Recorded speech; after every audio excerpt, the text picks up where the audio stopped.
Essay on Women Education in India. Introduction. India is one of the developing countries in the world.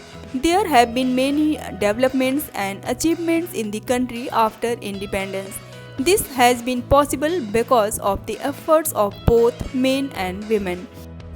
It is proved that the overall development of the country is only possible if both genders are treated equally.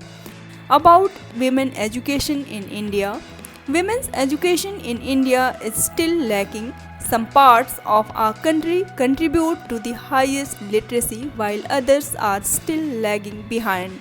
The concept of educating a girl child is very important as the girl child grows to be married and a mother too. If she is educated, then will take good care of her children and family and help them in decision making. This will contribute to the betterment of society as well as the nation. In ancient India, women had the liberty of education. Many of them have their contribution in Vedas. Some well-educated women were great scholars like Gagi and Maitreyi, Urvashi, Vijika, Avanti Sundari, Vikatini Tamba, and others.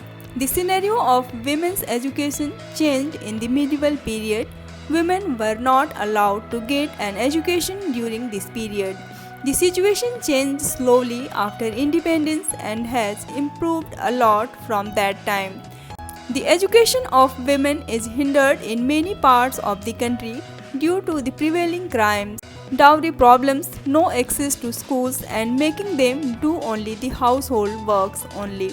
There are several initiatives taken and policies launched by the government for making women education an important aspect. Conclusion. There is a need to educate a girl child. There are many fields in which women have proved that they are much better than men. Thanks for watching. Please like, share and subscribe.